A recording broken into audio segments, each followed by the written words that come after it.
Bwana usikie, kwa sauti yangu ninalia, unifadhili unijibu. Uliposema nitafuteni uso wangu, moyo wangu umekwambia, Bwana uso wako nitautafuta. Usinifiche uso wako, usijiepushe na mtumishi wako kwa hasira. Umekuwa msaada wangu, usinitupe wala usiniache, Mungu wa wokovu wangu. Baba yangu na mama yangu wameniacha, bali Bwana atanikaribisha kwake. Bwana, unifundishe njia yako na kuiongoza katika njia iliyonyoka kwa sababu yao wanaoniteta. Usinitie katika nia ya watesi wangu, maana mashahidi wa uongo wananiondokea. Nao watoao jeuri kama pumzi. Naamini ya kuwa nitauona wema wa Bwana katika nchi ya walio hai. Umngoje Bwana, uwe hodari, upige moyo konde, naam, umngoje Bwana. Kwa inua sauti yako kwa uelewa huo. Baba, tunakushukuru sana. Asante kwa ajili ya wema wako na ulinzi wako. Inua sauti yako kushukuru Mungu. Kama unakumbuka ndoto mzuri, Baba nashukuru. Kama ni mbaya futa, kama ni nzuri naomba neema itokee katika jina la Yesu. Tunakushukuru Mungu wetu tena siku. Tunalishukuru jina lako kwa ajili ya wema wako na fadhili zako. Kama ilikuwa asubuhi na jioni yako, umetupa kibali tena kuiona saa hii Bwana mahali hapa. Tunainua mikono yetu, tunakupa utukufu. Wewe ni Mungu na utabaki kuwa Mungu. Hujawahi kubadilika na hutabadilika. Uaminifu wako ni mkuu sana, ndio ngao na kimbilio letu. Mchana usiku asubuhi tutakuja mbele zako kulishukuru jina lako takatifu kwa kuwa wewe Bwana. Asante Bwana Yesu kwa ajili ya wema wako. Asante kwa ajili ya ukombozi. Asante kwa ajili ya msaada. Asante kwa ajili ya sadaka uliyotoa msalabani. Asubuhi na saa hii tena Bwana, tunalibariki jina lako na kuomba uwepo wa Roho Mtakatifu katika nasi. Roho anayekaa katikati yetu na ndani yetu, akapata kumiliki saa ya maombi Bwana. Tukakuombe katika roho na kweli kwa jina la Yesu. Amen. Bwana Yesu asifiwe. Ninaomba tiketi. Asubuhi leo somo ambayo imempendeza Roho Mtakatifu tuweze kujifunza pamoja, ikiwa ni mchana, ikiwa ni jioni, ikiwa ni asubuhi. Inaitwa kukamata na kuangusha wingu la uharibifu la adui. Kukamata na kuangusha wingu la uharibifu la adui. Mpendwa katika Bwana, nimekuwa nikisafiri mara kwa mara, hasa njia ya kwenda Arusha. Na hata hivyo kama wale wanaosafiri kutoka Mbeya kuelekea Kyela au Marawi. Lakini kwa Tanzania ni mahali pengi na mtaani kama hiki. Kwa unaweza kuwa unaendesha gari vizuri kwa spidi nzuri, barabara iko vizuri, unaanza kutua ghafla unaona wingu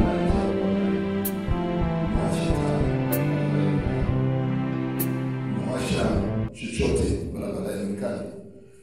Wazungu wakagundua taa inaitwa fog light, ile kwa ajili ya mawingu. Kwa nani unaiwasha, unashangaa uwezi kwenda mbali. Kwa hiyo kuna wingu na wingu, kuna mengine unaweza kwenda ukachomoa, lakini kuna mengine ukijaribu kwenda unabidi upate gari pembeni lipite. Sasa ni kawaida, na ndivyo ilivyo katika maisha yetu. Kuna wakati tunaweza kuwa na vizuri na maisha, ghafla ikatokea wingu la ajabu. Wingu manake ni kitu kinachofanya usione vizuri maisha. Wale ambao wanalima kwa Dodoma wanajua msimu huu wengi mazao yanaharibika. Mazao yalikuwa yameanza vizuri, mahindi yanakwenda vizuri, ghafla ikatokea wingu moja la ajabu, mvua ikakata. Alafu baadaye tena mvua ikarudi. Mvua imerudi tena, mazao yanaharibika. Ndicho shetani anachofanya kwenye maisha ya wanadamu. Unaweza kuanza vizuri, ukashangaa unatembea unakwenda vizuri, ghafla ikatokea ugonjwa moja linakuyumbisha. Na ukichukua ugonjwa wewe kutoka nje ya gari, kwa ajili nguvu ilikuwa nayo imetoka. Unaweza kuwa unakuja ibada ya asubuhi vizuri, ghafla ukashangaa nguvu za kuja asubuhi na kuamka zimeshindikana. Adui ni mjanja kupita tunaweza kuwaza. Kwa hiyo tunataka leo asubuhi katika maisha ya mtu yote. Na wengi wanakuta walikwenda katika mawingu wakaendelea kutembea katika ile barabara, gari lianguka. Gari manake ni maisha, gari manake ni mtazamo wako. Lakini unaweza kuwa unakwenda vizuri, ghafla usiku ukaota ndoto moja ikabadilisha mtazamo, ukashangaa umeama leo.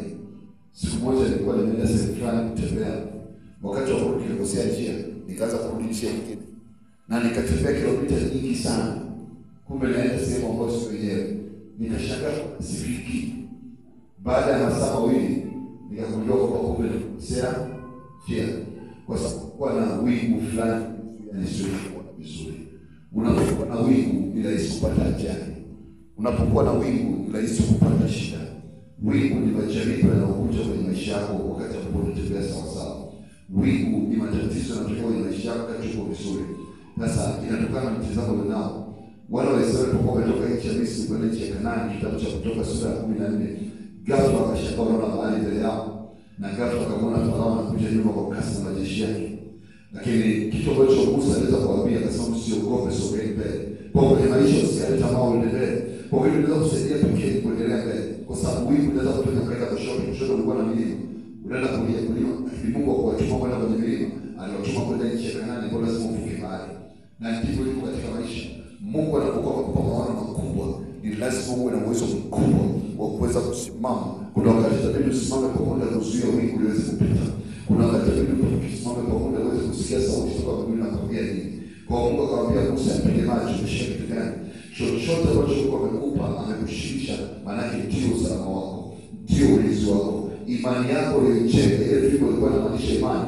Fimbo ilikuwa na chochote, kama leo unaweza kugusa basi la Yesu imepona. Na ndipo ilipokuwa kwa Musa, alipopiga maji Waisraeli walipata njia kutoka. Leo umeshika fimbo mkononi mwako, nawe inaitwa maombi. Inawezekana kuna giza katika maisha yako, mimi sijui. Inawezekana kuna vitu vinaweza kuwa na maswali katika moyo wako, mimi sijui. Lakini inawezekana pia umeshatoka njia kabisa kilomita nyingi ulishakwenda na ujui unaelekea wapi. Kuna mtu mmoja nilikutana naye, anataka kufanya biashara, huko anataka kuomba ajira, huko anataka kulima, huko anataka kuuza sibagia, huko anataka kufanya sijui kitu gani. Ajielewi, amechanganyikiwa. Kwa sababu mtu ambaye hana mwelekeo ni mtu ambaye amechanganyikiwa.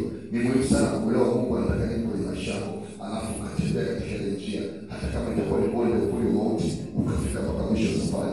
Vinginevyo utapata shida, kwa sababu vitu wanavyopigana hawezi kwenda pale. Na adui anafurahi, kwa sababu kama kuna kitu ambacho muovu anafurahia kwenye maisha ya mwanadamu ni kupoteza muda. Ukipoteza muda, kimoja nilikuwa naongea naye akaniambia, hivi sasa Mungu nilimwomba kuhusu nyumba nzuri, akanipa nikiwa na miaka 80. Yaani Bwana Yesu asifiwe. Nilimwomba Mungu nifaulu masomo yangu, nikafaulu nikiwa na miaka 60. Yaani Bwana Yesu asifiwe. Kwa hiyo kuna vitu muombe Mungu kwamba Baba, ninaomba ile ucheleweshaji wa adui kama tulivyoomba juzi, usinisababishe nikakosa kile ambacho Mungu amekusudia.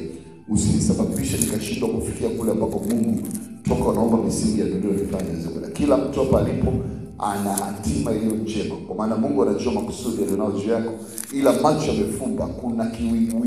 Wale ambao wanavaa miwani wanaweza kunielewa. Ukiwa hujavaa miwani unaona wingu. Ukiwa unaangalia ndege kwenye picha unataka kusoma maandishi unaona giza. Kwa nini? Kwa sababu kuna wingu, na adui kazi yake ni kuweka wingu ili usiweze kuona. Mwovu amepofusha macho yako. Biblia inasema kwamba ni jambo la hatari sana ukiwa na macho huku uone, ukiwa na masikio huku hayasikii. Kwaweza kuwa na kila kitu lakini umefungwa macho. Mwambie Baba, ninaomba uweze kusafisha njia. Ondoa wingu la adui juu ya hatima yangu. Wingu likiweka kwenye hatima huwezi kuona. Na kama nilivyokuambia, hatima maana yake nini? Kule Mungu alikuja nikwambia kitu. Ndio utaelewa. Kama Abraham alikuwa anaitwa kutoka nchi ya Uru Kaldaya, kama angeweza kutojua anaelekea wapi, wingu lingetiwa katika kule hatima na kwenda kwenye nchi ya Kanaani. Ina maana Abraham angeishia njiani. Angeishia kwa wafalme wa Amaleki, angeishia kwa Abimeleki, angeishia kwa Farao, asingefika kule kwa Mungu. Kwa wengi kwa sababu ya wingu limefichwa. Kama ukifika mbinguni Mungu atakupa neema. Utakapofunguliwa macho unaona unataka kuishi duniani. Mungu alikuwa amekusudiwa pale. Sasa Mungu nirudishe tena duniani. Bwana Yesu asifiwe. Lakini sio kwa maana unapumua leo, muombe Mungu ili ufike kwenye hatima yako. Mungu afungue macho ile hatima aliyokusudia ukapate kuiona. Tusimame.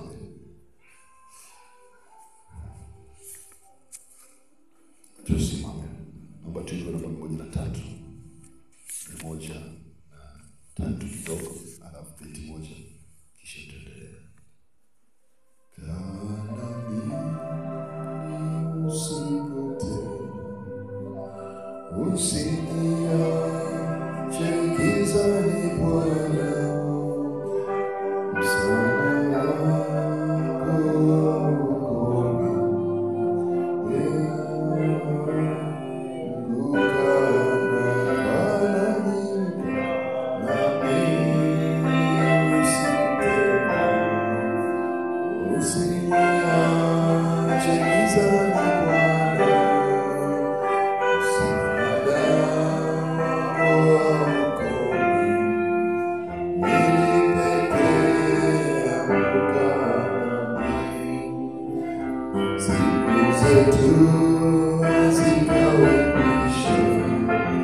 kunifurahisha, hakuna ambacho hakikomi, usiye na mwisho nami,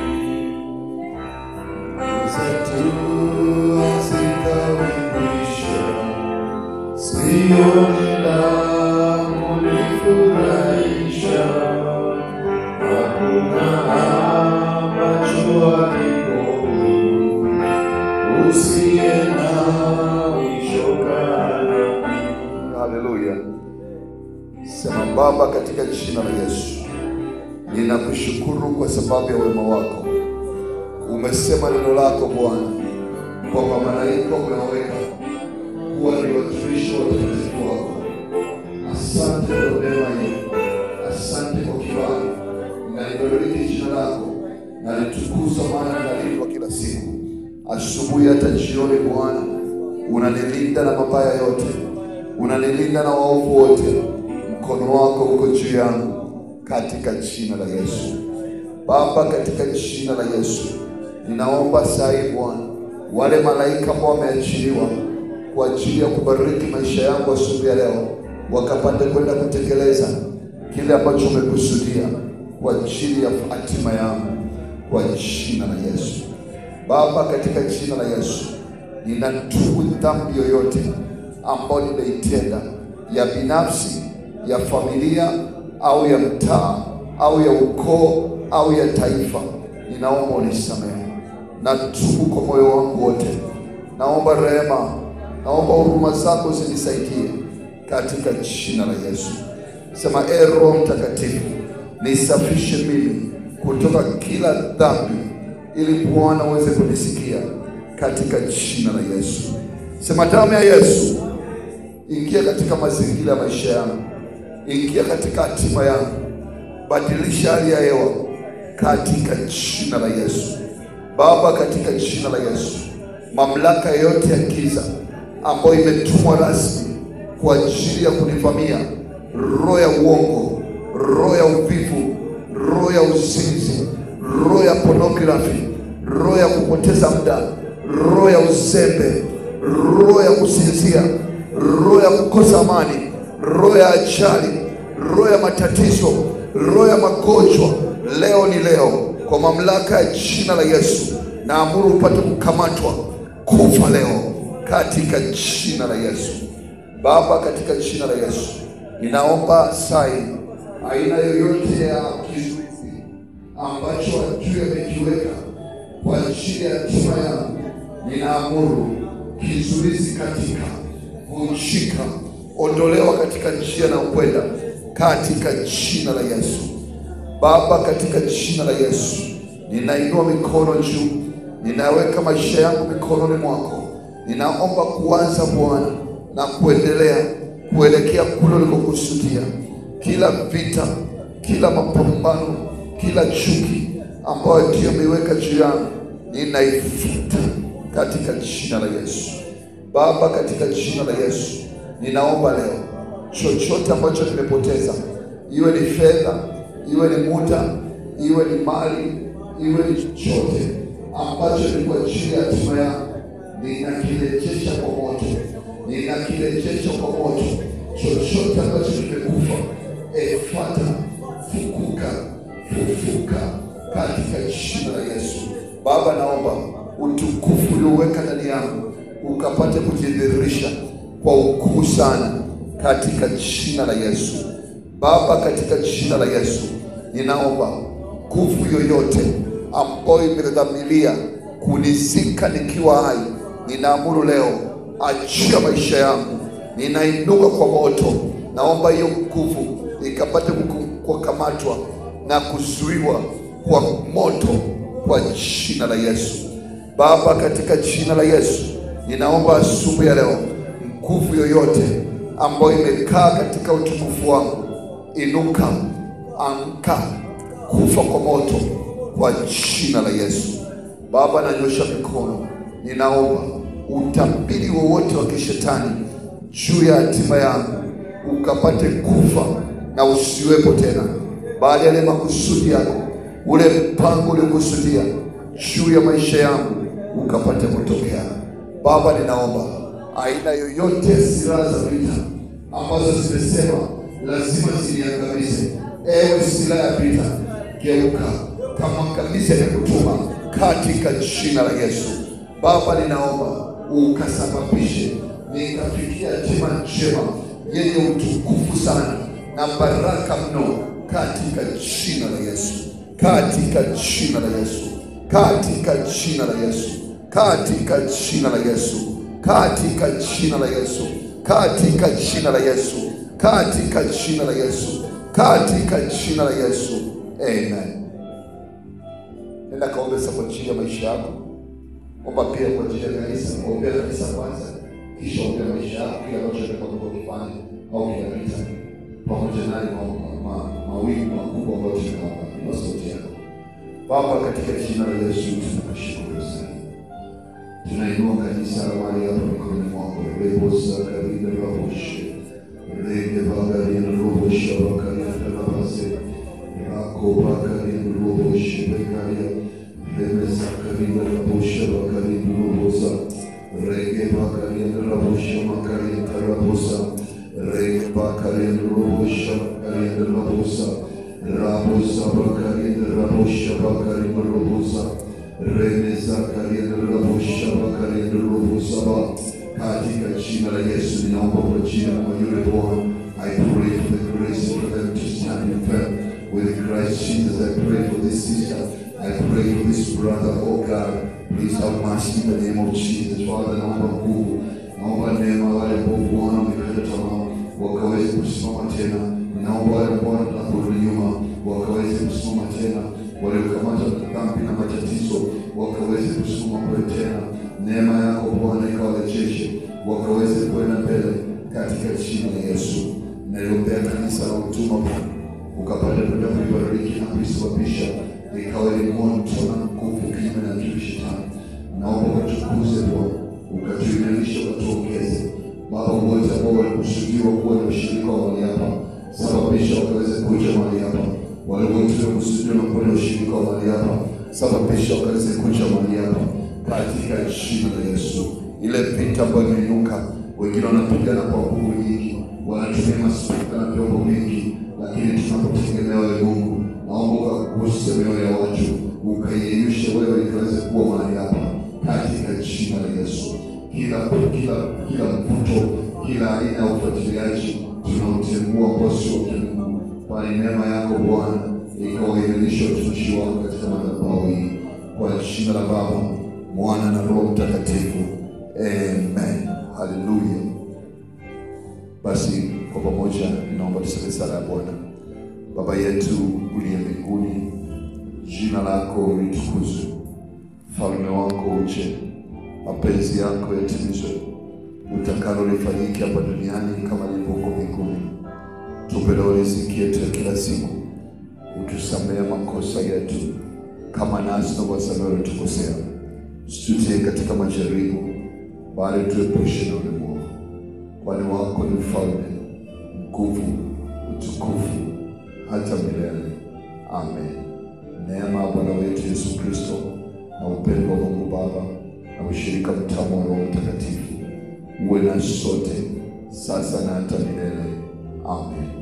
Hakika wema na fadhili za Bwana zitanifuata mimi siku zote za maisha yangu, nami nitakaa nyumbani mwa Bwana milele na milele. Amen. Amani ya Kristo ikaweze kwenda nanyi katika jina la Yesu. Amen.